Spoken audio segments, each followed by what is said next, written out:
अब मैं केवल क्या कर रहा हूं, शब्द की मीनिंग ही तो बता रहा हूं, ये वर्ड्स की मीनिंग बता रहा हूं कि इसका परिणाम ये होगा और कैसे करोगे आप इसे। आप बार बार समझो इसको ध्यान से। मैंने क्या कहा, वापस बुलाने का अधिकार, किसे? जनप्रतिनिधियों को वापस बुलाने का अधिकार। हमेशा ध्यान दो, हम ये कहें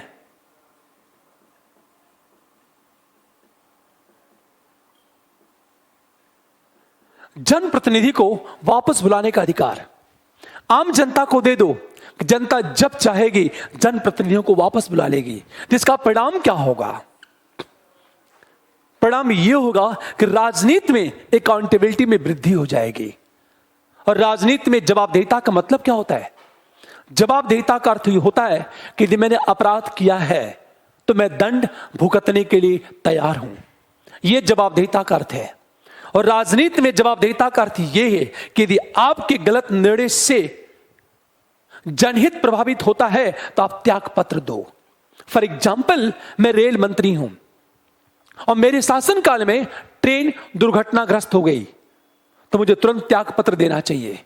क्यों? क्योंकि जवाबदेहिता मेरी है, मैं उसके लिए जवाबदेह हूं। छोटा सा एग्जाम्पल दे आपसे, लाल बहादुर शास्त्री जब रेल मंत्री थे तो उनके शासनकाल में ट्रेन दुर्घटना हुई और उन्होंने त्याग पत्र दे दिया, जवाबदेहिता। दिल्ली में जो मेट्रो का निर्माण हुआ श्रीधरन के नेतृत्व में, मेट्रो फ्लाईओवर गिर गया, श्रीधरन ने क्या किया? त्याग पत्र दे दिया। यह होता है राजनीति में जवाबदेहिता। तो राजनीति में जवाबदेहिता का मतलब क्या होता है? हम ये कहें अकाउंटेबिलिटी का मतलब क्या होता है? अकाउंटेबल होने का मतलब यह कि यदि मेरे गलत निर्णय से या मेरे शासनकाल में या मेरे कार्यकाल में यदि कुछ गलत हुआ है, जनहित पर प्रतिकूल प्रभाव पड़ता है, तो मैं त्याग पत्र दे दूंगा। यह है जवाबदेहिता। पर दुर्भाग्य क्या है? भारतीय राजनीति में जवाबदेहिता का अभाव है।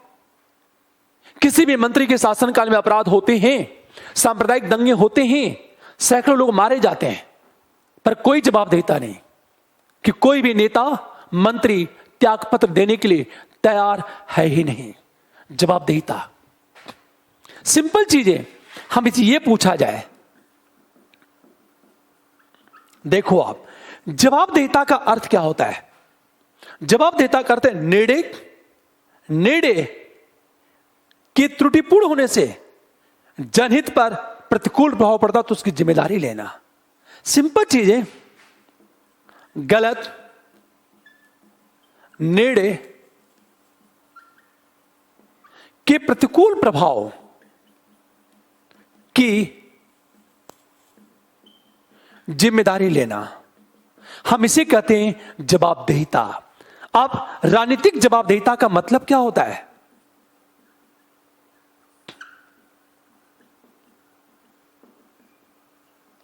पॉलिटिकल अकाउंटेबिलिटी का मतलब क्या होता है?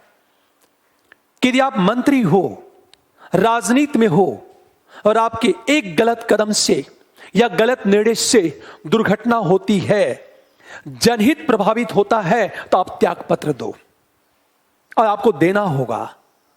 यह होती है जवाबदेहिता।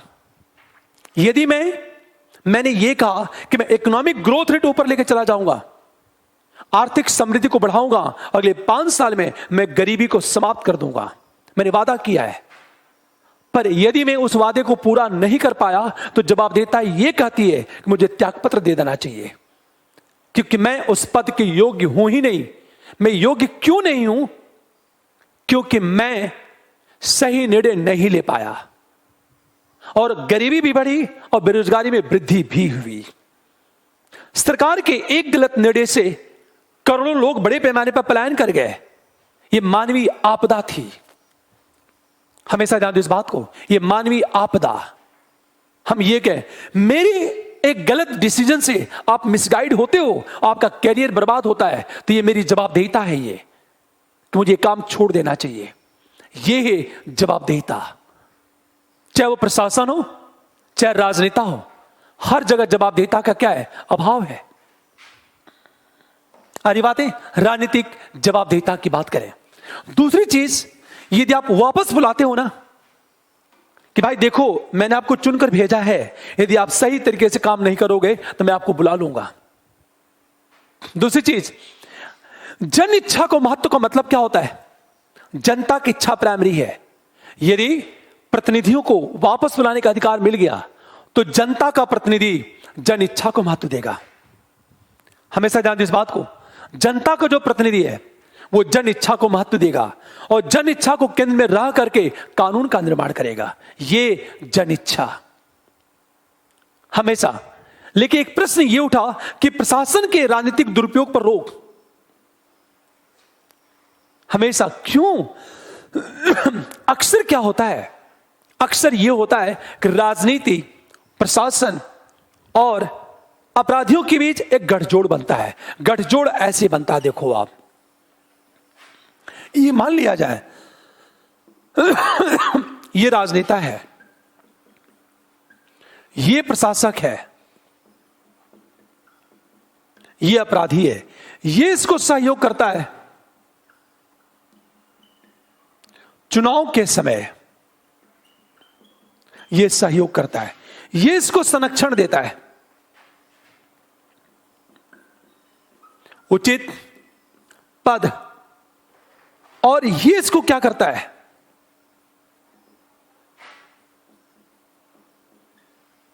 कानूनी संरक्षण देता है। क्या कमाल का ट्रायंगल चल रहा है, सोचो आप, राजनेता, प्रशासक और अपराधी के बीच क्या कमाल का। हमेशा ध्यान दें इस बात को,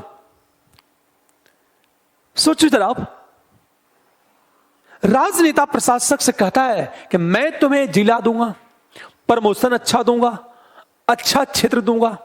मतलब ये अपराधी क्या करता है? राजनेता को चुनाव के समय वोट बैंक की सहायता करता है, और प्रशासक क्या करता है? अपराधी को कानूनी संरक्षण देता है। सब एक दूसरे को सपोर्ट कर रहे हैं, ये मिल करके एक ट्रायंगल बनाते हैं ये, और ट्रायंगल बनाते हैं तो खुलकर कानून का दुरुपयोग होता है और संसाधनों का दुरुपयोग होता है, खुलकर होता है। हमेशा जानते इस बात को, ये ट्रायंगल। किसी ने पूछा है पारदर्शिता का मतलब क्या होता है? जवाब देता समझ में आ गई होगी। मैं ट्रांसपेरेंसी कहते हैं पारदर्शिता को। पारदर्शिता का मतलब क्या होता है? हमेशा ध्यान दो कि कानून, संसाधन के बारे में जानने का अधिकार सभी को। प्रशासक क्या निर्णय ले रहा है? राजनीतिक निर्णय, संसाधनों का उपयोग, हमेशा राजनीतिक निर्णय, संसाधनों के उपयोग और लाभार्थी समूह के बारे में जानने का अधिकार हो, यह होती है ट्रांसपेरेंसी। फॉर एग्जाम्पल, यदि मैं राजनेता हूं तो मैंने क्या डिसीजन लिया और डिसीजन का आधार क्या है, कितना करोड़ पैसा आवंटित किया और किन किन लोगों को लाभ मिला, इसके बारे में पूरा जानने का अधिकार है। राजनेताओं को, मीडिया को बताना चाहिए कि मैंने ये चीज किया है, ताकि आम जनता को पता चले कि एक राजनेता जनता के लिए क्या कर रही है। इसे कहते हैं ट्रांसपेरेंसी। और तीसरी चीज हम बात करें, आप एक एक चीज नोट करते चलो, बहुत इंटरेस्टिंग है, और ये आपका बेस में मजबूत कर रहा हूं, बेस न्यू मजबूत कर रहा हूं। एक बार आपका बेस मजबूत हो गया ना तो मजा आएगा। मैं बात करता हूं, बहुत इंटरेस्टिंग टॉपिक है ये, और चिंता छोड़ दो, इससे ज्यादा इंटरेस्टिंग आपका आईआर है, साइंस टेक है। बहुत इंटरेस्टिंग टॉपिक है ये। अब मैं आपसे बार बार कहता हूं कि मैं आपको सिखा दूंगा, मैं, लेकिन आप मुझे फॉलो करो, मैं आपको सिखा दूंगा। देखो आप, अगली चीज, नौकरशाही संस्कृति समाप्त हो जाएगी। तो ब्यूरोक्रेटिक कल्चर क्या है और लोकतांत्रिक कल्चर क्या होता है? एक होता है डेमोक्रेटिक कल्चर, दूसरा होता है ब्यूरोक्रेटिक कल्चर। ब्यूरोक्रेटिक कल्चर और डेमोक्रेटिक कल्चर में बेसिक डिफरेंट क्या होता है? मैं एक बात करता हूं, नौकरशाही संस्कृति।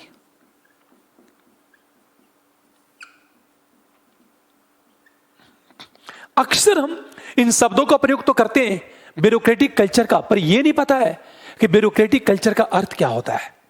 आखिर ब्यूरोक्रेटिक कल्चर का अर्थ क्या है? नौकरशाही संस्कृति का मतलब क्या होता है? पूरी बात ध्यान दें। कल्चर का मतलब क्या होता है? हमारे जीने का तरीका, हम क्या पहनते हैं, क्या खाते हैं, हम किस तरह लोगों से बातें करते हैं, ये कल्चर है। इसे कहा जाता है कल्चर। हम क्या खाते हैं, हम क्या पहनते हैं, ये कल्चर है। अब सोचो, आप नौकरशाही संस्कृति की बात करें, हम लोग ब्यूरोक्रेटिक कल्चर की बात करें। ब्यूरोक्रेटिक कल्चर का मतलब होता है ईगो का भाव, प्रशासकों के अंदर अहम का भाव।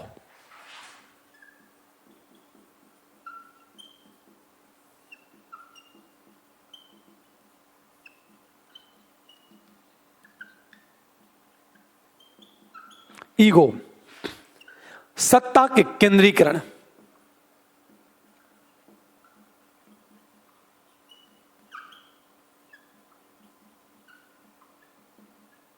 प्रवृत्ति। तीसरी चीज, हमेशा जनता को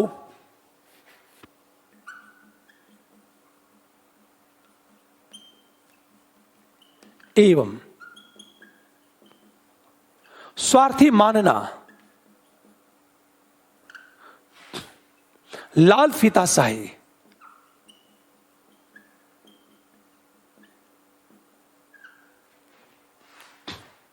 ये देखो आप, ये है आपका ब्यूरोक्रेटिक कल्चर, नौकरशाही संस्कृति कहते हैं इसे।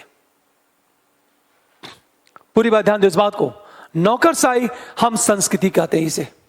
इसे देखो आप, ब्यूरोक्रेटिक कल्चर में क्या होता है, प्रशासकों के अंदर ईगो का भाव होता है, अहम होता है। ये जो प्रशासकों के अंदर ईगो का भाव होता है, अहम का भाव होता है, ईगो होता है। नंबर 2, सत्ता के केंद्रीकरण की प्रवृत्ति होती है।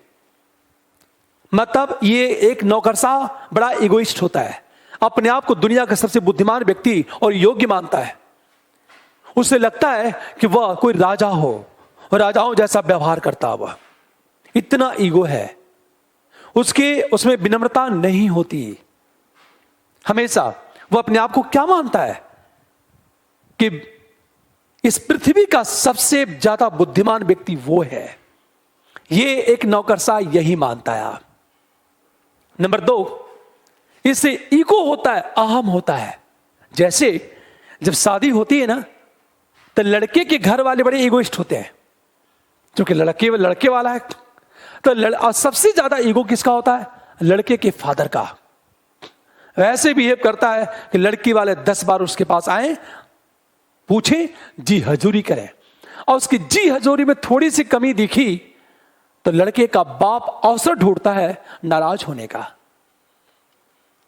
देखा होगा। इसीलिए जब तक शादी नहीं हो जाती है तब तक लड़की का फादर या लड़की वाले लड़की के फादर की तारीफ करते हैं, जी हजूरी करते हैं। हमेशा ध्यान दो इस बात को। और लड़की वाले झुके रहते हैं, ईगो, ये ईगो। दूसरी चीज, सत्ता के केंद्रीकरण की प्रवृत्ति होती है। ये क्या चाहता है, शक्ति को अपने पास रखना चाहता है, हमेशा अपने पास शक्ति रखना चाहता है। वो ज्यादा से ज्यादा शक्ति, निर्णय का अधिकार अपने पास रखना चाहता है। सत्ता के केंद्रीकरण की प्रवृत्ति, ये ब्यूरोक्रेटिक कल्चर में वो जनता को बुद्धिहीन माना जाता है और स्वार्थी। ये एक नौकरशाह मानता है कि जनता बेवकूफ है, अरे बातें, और केवल अपने हित की बात करती है जनता।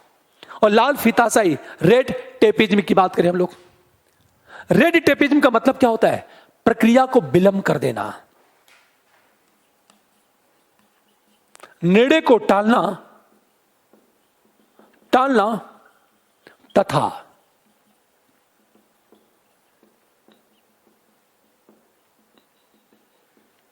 प्रक्रिया को विलंब कर देना। मतलब हम डिसीजन टालते जा रहे हैं और प्रोसेस को बहुत विलंब कर दे रहे हैं। इसे कहते हैं रेड टेपिज्म कहा जाता है। इसे कहा जाता है लाल फीताशाही कहा जाता है। तो निर्णय को टालना तथा प्रक्रिया को विलंब कर देना ही नौकरशाही संस्कृति है। यह ब्यूरोक्रेटिक कल्चर है। सोचो आप।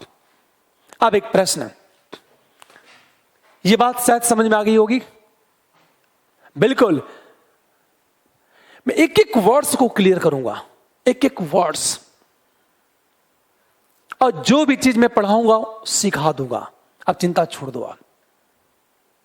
क्योंकि मैं कहना चाहता हूं जिद है, क्योंकि ऑनलाइन में केवल और केवल मिसगाइड किया जा रहा है। क्या पढ़ना ही नहीं पता, वर्ड्स की मीनिंग बताओ आप, चीजें एकदम क्लियर हो जाएंगी। ये ब्यूरोक्रेटिक कल्चर देखो जरा। तो जब आप वापस बुलाने के अधिकार की बात करोगे ना, तो ब्यूरोक्रेटिक कल्चर समाप्त हो जाएगा। लेकिन फिर एक प्रश्न उठा, देखो एक तो ब्यूरोक्रेटिक कल्चर है, एक डेमोक्रेटिक कल्चर है। डेमोक्रेटिक कल्चर कहते किसे हैं और ब्यूरोक्रेटिक कल्चर कहते किसे हैं? एक लोकतांत्रिक संस्कृति होती है और दूसरा नौकरशाही संस्कृति होती है। जैसे मैंने कहा लोकतांत्रिक संस्कृति, डेमोक्रेटिक कल्चर की बात करें, लोकतांत्रिक संस्कृति में पहली बार विचार विमर्श एवं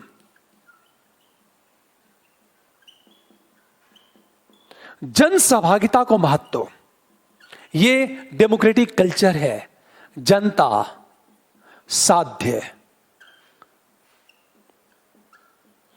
सत्ता का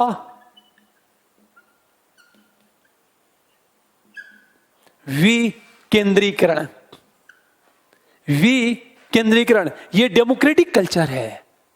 और अंत में देखा जाए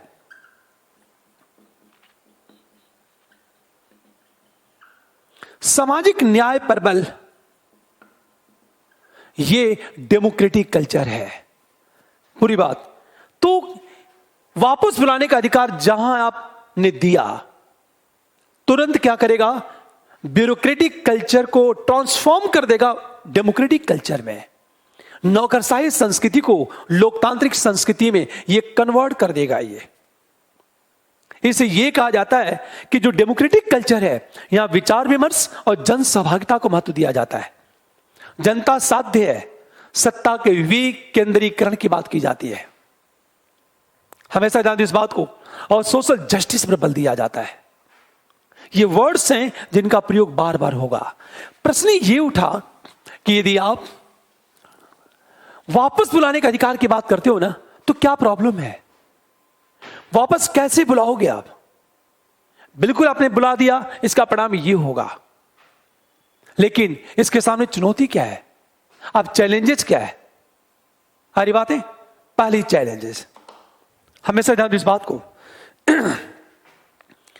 यदि वापस बुलाने का अधिकार दे दिया गया जनता को, तो पहला प्रश्न कि वापस बुलाने के लिए वोटिंग होगी, वोटिंग पर खर्च होगा, तो खर्च कौन वहन करेगा? खर्च कौन देगा? क्योंकि चुनाव के दौर में जब करोड़ों रुपए खर्च होते हैं, तो फिर वापस बुलाने के लिए जब वोटिंग होगी, तो खर्च कौन वहन करेगा? यह समस्या है। ये कौन करेगा खर्च वहन? पहली बात।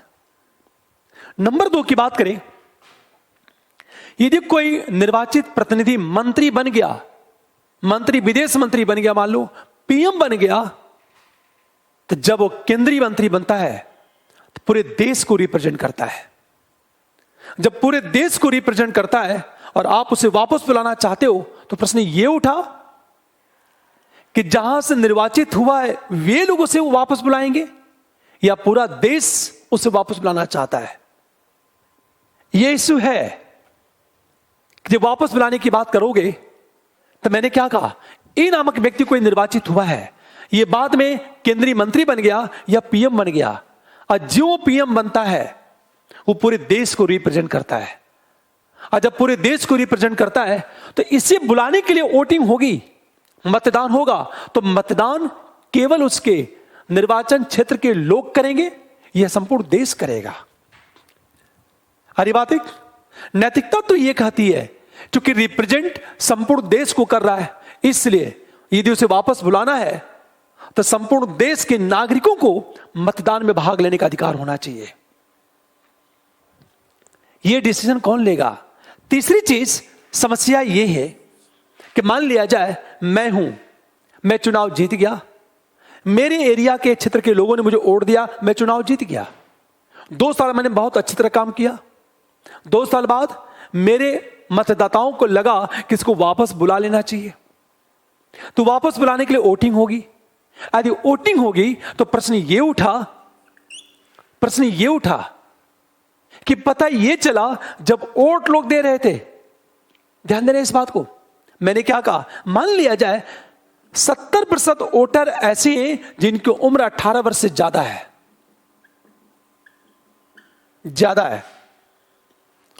अब देखो 20% वोटर ऐसे हैं जिनकी उम्र 17 वर्ष है। 17 वर्ष है। आप सोचो 2 साल बाद जब मान लिया जाए कि 2020 में चुनाव हुआ, तो चुनाव में इन लोगों ने मुझे वोट दिया और जिताकर भेज दिया। अब ये लोग चाहते हैं मुझे वापस बुला लिया जाए, तो बुला लो। लेकिन एक तकनीकी समस्या ये है कि जो 17 वर्ष की उम्र के लोग थे जब मेरा चुनाव हुआ, अब 2 वर्ष बाद ये लोग बुलाएंगे, 2022 में मुझे बुला लिया जाएगा, तो 2 साल बाद इनकी उम्र 19 वर्ष हो जाएगी और इनकी उम्र कितनी हो जाएगी, 20 वर्ष हो जाएगी। तो अगला प्रश्न, क्या इन्हें वापस बुलाने के समय जब वोटिंग होगी तो क्या इन्हें भाग लेने का अधिकार होगा? कानून तो यह कहता है कि इनकी उम्र 18 वर्ष से ऊपर हो चुकी है, तो इन्हें भी वोटिंग का अधिकार मिलना चाहिए। पर दूसरी तरफ समस्या यह कि केवल इन लोगों ने मुझे चुनकर भेजा है, और जो मुझे चुनकर भेजेगा केवल वे लोग मुझे वापस बुला सकते हैं। सारी बातें, क्योंकि जब 2020 में चुनाव हुआ था, जिनकी उम्र 17 वर्ष थी, ये तो वोट दे ही नहीं पाए। पर 2 साल बाद 2022 में यदि ये लोग मुझे बुलाना चाहेंगे, तो कानून ये कहता है इनकी उम्र 19 वर्ष हो चुकी है, तो इन्हें भी वोटिंग का अधिकार दिया जाना चाहिए। पर समस्या ये है कि इन लोगों ने चुनकर भेजा था, मेरे चुनाव में इनकी कोई भूमिका नहीं थी, क्योंकि इनकी उम्र हुई ही नहीं थी। तो इन्हें किस हैसियत से मतदान का अधिकार दिया जाए, वापस बुलाने के लिए वोटिंग का अधिकार दिया जाए? यह एक तकनीकी समस्या है। आप कैसे करोगे आप? इसीलिए चुनाव आयोग ने क्या कहा, रिकॉल सिस्टम, हम इसे कहते हैं रिकॉल सिस्टम।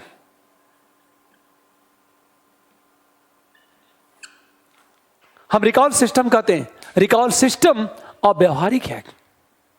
ऐसे चुनाव आयोग ने यही कहा कि जो रिकॉल सिस्टम है वह तो अव्यावहारिक है। यह प्रश्न उठ खड़ा हुआ। समझ वाली बात है। तीसरी चीज, हम जब बात करते हैं मीडिया की भूमिका को सशक्त कर दो आप। तीसरी चीज देखो आप। अच्छा, एक चीज मैं कहना चाहता हूं, उस वर्ड्स की मीनिंग यदि क्लियर है ना, अभी मैं प्रश्न पूछूंगा, आपको लगेगा और कितना आसान। किसी ने कहा, कुणाल खड़े, युक्ति संगत, रीजनेबल। युक्ति संगत को कहते हैं रीजनेबल। हरी बात है, रीजनेबल कितना लॉजिकल है वो, उसे कहते हैं युक्ति संगत। तीसरी चीज हम बात करें। अच्छा, फिर मैं कहना चाहता हूं आपसे, जानते हो प्री में क्या पूछेगा? प्री में यही पूछ देगा, प्री में, कि नौकरशाही संस्कृति का अर्थ है। 4 विकल्प दे देगा, 4 विकल्प दे देगा, और उसमें से एक पूछेगा। तो याद रखना, यदि एक पूछा नौकरशाही संस्कृति में, तो 2 उसके महत्वपूर्ण विकल्प होंगे, एक ईगो और दूसरा रेड टेपिज्म, लाल फीताशाही। दोनों में से एक को चुनना है ना। हरी बात है। यह प्रश्न उठा, इसको लेकर डिबेट शुरू। अगला देखो आप, यदि अब राजनीतिक उत्तरदायित्व के लिए अब मीडिया को सशक्त कर दो आप।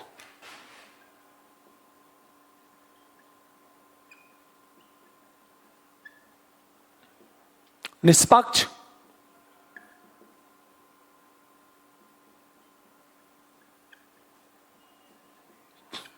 अब मीडिया को निष्पक्ष भी बनाओ और मीडिया को सशक्त भी करो आप। अब कैसे करोगे? इससे क्या होगा? इससे क्या होगा? राजनीतिक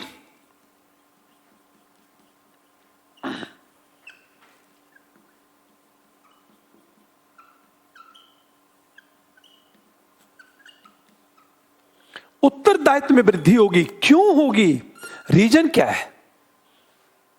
क्योंकि मीडिया क्या करेगी? हमेशा ध्यान दो, मीडिया राजनेताओं की गतिविधियों का निष्पक्ष मूल्यांकन करेगी।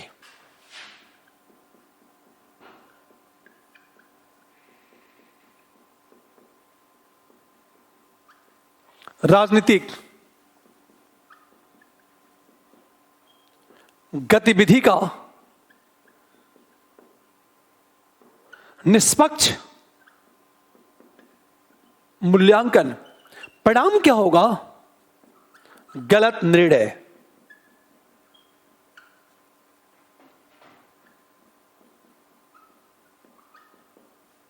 खुलासा तथा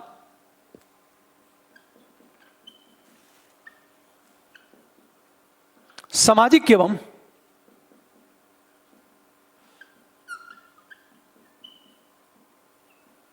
आर्थिक प्रभावों का मूल्यांकन।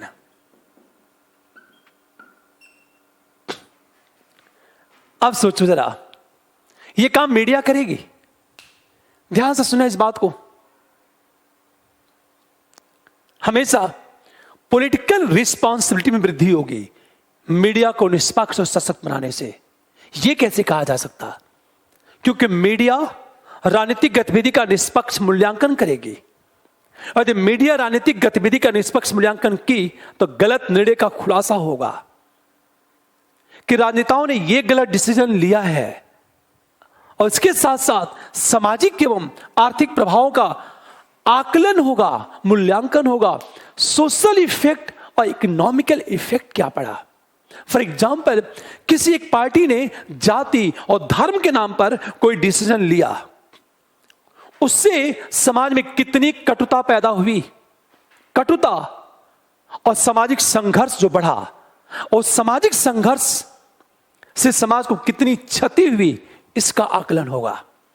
यदि आप जाति के आधार पर डिसीजन लेते हो तो जाति संघर्ष बढ़ेगा, और जाति संघर्ष क्या करेगा? समाज में संघर्ष को जन्म देगा, सामाजिक कटुता पैदा होगी, सामाजिक एकता बाधित हो जाएगी। सच तो यह कहा जाए कि समाज का विभाजन हो जाएगा जातियों के आधार पे। यदि आप धर्म के आधार पर कोई गलत निर्णय लेते हो तो समाज का विभाजन हो जाएगा, सामाजिक संघर्ष बढ़ जाएगा, और जब सामाजिक संघर्ष बढ़ेगा तो सामाजिक एकता बाधित होगी, जिसकी कीमत या तो समाज चुकाएगा या तो देश चुकाएगा। हमेशा ध्यान दो इस बात को। जैसे छोटा सा एग्जांपल लेता हूं मैं आपसे। यदि आप एक समुदाय के अंदर डर पैदा करते हो ना, डर, खौफ पैदा करते हो, तो सोचो जरा, वो समुदाय यदि डर गया तो उसका विकास बाधित हो जाएगा, वो भी समाज का एक पार्ट है। और जो समुदाय या जिस समुदाय के विकास बाधित हुआ, स्वाभाविक है समाज का अंग होने के कारण समाज भी प्रभावित होगा।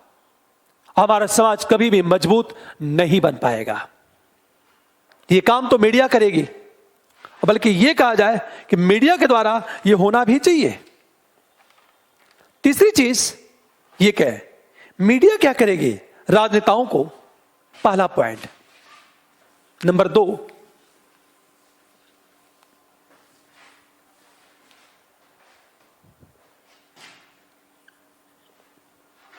मीडिया राजनेताओं को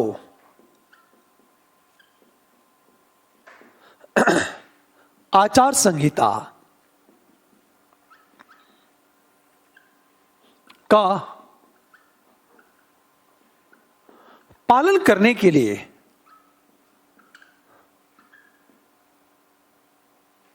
नैतिक रूप से बाध्य करती है।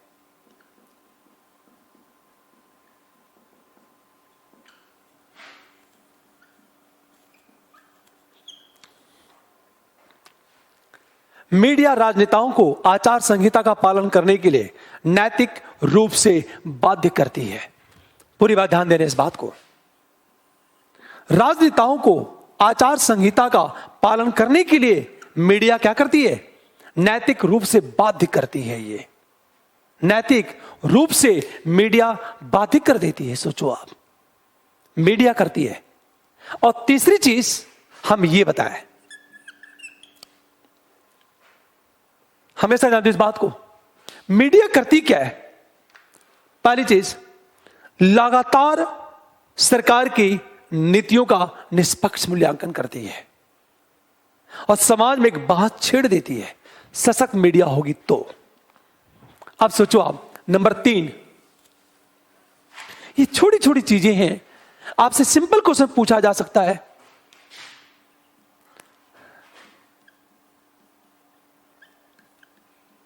एवं निष्पक्ष मीडिया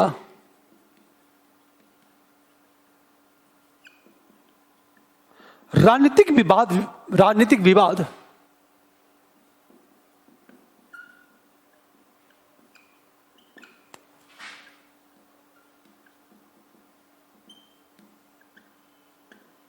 मूल्यांकन करके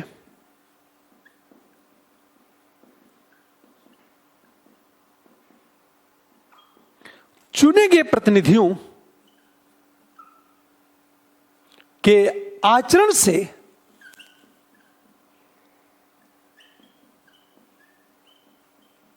आम जनता को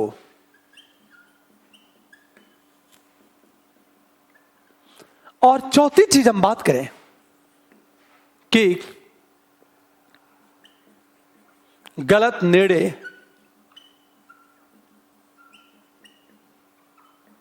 के विरोध में जन आंदोलन को प्रोत्साहित करता। एक चीज ध्यान सुने इस बात को, मीडिया सशक्त होगी तो राजनीतिक विवाद एवं बहस का मूल्यांकन करके चुने गए प्रतिनिधियों के आचरण से आम जनता को अवगत कराती है। और जब जनता को यह पता चलता है कि मैंने जिसको चुनकर भेजा है वो क्या कर रहा है, ये तो वैसा ही हुआ कि आप जो चीज अब तक पढ़ रहे थे अब तक आपको यह पता चला कब तक मैं जो पढ़ रहा हूं सब कुछ बेकार की चीज है, तो कितना कष्ट होगा वो। और क्या दोबारा उस नोट्स को, उस मैटर को पढ़ने की कोशिश करोगे? नहीं, क्योंकि आपके लिए कैरियर प्राइमरी है, चाहे मैं हूं चाहे कोई और टीचर है। हमेशा ध्यान दो, यही काम तो मीडिया करती है। और क्या कमाल का मार्केटिंग चल रहा है, मार्केटिंग हमेशा। पर मीडिया यदि निष्पक्ष और सशक्त है तो करेगी क्या? सरकार के गलत निर्णय के विरोध में एक जन आंदोलन छेड़ देगी मीडिया। और जब जन आंदोलन छिड़ जाएगा तो स्वाभाविक है राजनेता अलर्ट होंगे, उत्तरदायित्व तो क्या होगा? बना रहेगा।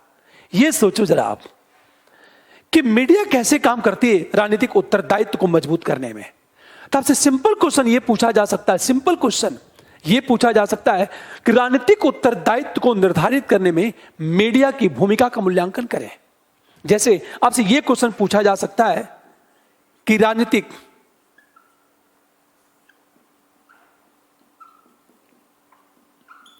उत्तरदायित्व को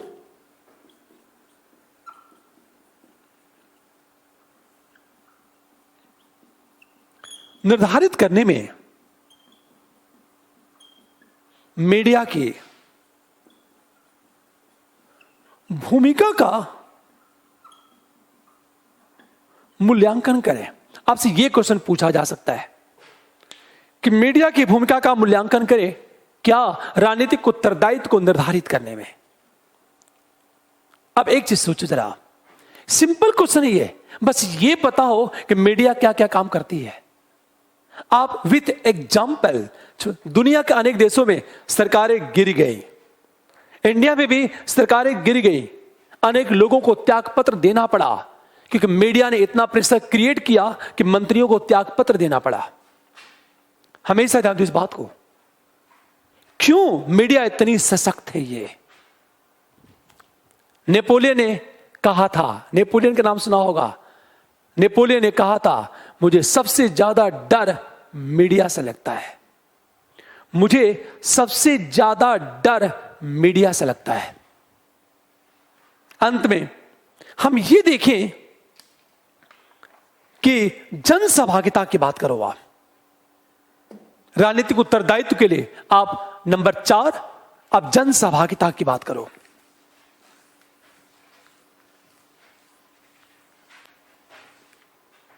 देखो अब नंबर 4,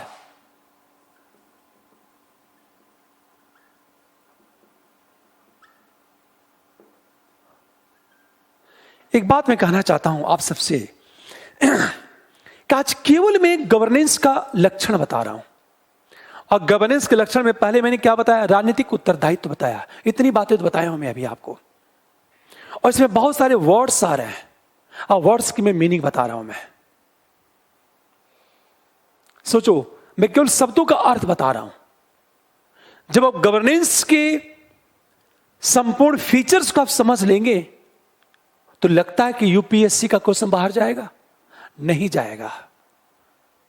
हम बात करेंगे इंडिया में बैड गवर्नेंस क्यों है, इंडिया गवर्नेंस को मजबूत करने के लिए क्या क्या कर रहा है। फिर हम बात करेंगे गुड गवर्नेंस क्या है। गुड गवर्नेंस तो बाद में आएगा, गुड गवर्नेंस क्या है। ये मत पूछो बबलू जी कि कितने लेक्चर होंगे, कितने लेक्चर होंगे, खत्म करना तो मेरे हाथ में है। मैं पूरा गवर्नेंस को चाहूंगा तो 2 क्लास में खत्म कर दूंगा, पर मेरा उद्देश्य खत्म करना नहीं है, मेरा उद्देश्य ये आपको सिखाना। और सीखोगे तभी जब एक एक वर्ड्स की मीनिंग आपको क्लियर हो। इसलिए मैं बताना चाहता हूं वर्ड्स की मीनिंग को देखो आप। अभी तो मैंने कहा राजनीतिक उत्तरदायित्व, कल हम बात करेंगे प्रशासनिक उत्तरदायित्व, फिर कानून के शासन, मानवाधिकार का संरक्षण, हम पारदर्शिता की बात करेंगे। उसके बाद हम बात करेंगे बैड गवर्नेंस की बात, उसके बाद बात करेंगे गवर्नमेंट की क्या पॉलिसी है, फिर गुड गवर्नेंस की बात करेंगे, फिर गुड गवर्नेंस का क्राइटेरिया क्या है, मापक क्या है, कैसे मापोगे आप। फिर हम ये करेंगे गवर्नेंस की संवैधानिक और वैधानिक स्थिति क्या इंडिया में। अभी मेरा गवर्नेंस में कम से कम 3 से 4 लेक्चर चलेगा। उसके बाद गवर्नेंस की मीनिंग आपकी क्लियर हो जाएगी। उसके बाद हम जब टॉपिक पढ़ाना शुरू करूंगा ना, तब आपको बहुत मजा आएगा। ओके, हम लोग मिलते हैं। मैं चाहता हूं लाइक करो, शेयर करो, वीडियो को ज्यादा आप शेयर करो, ताकि लोगों को पता चले पढ़ना क्या है।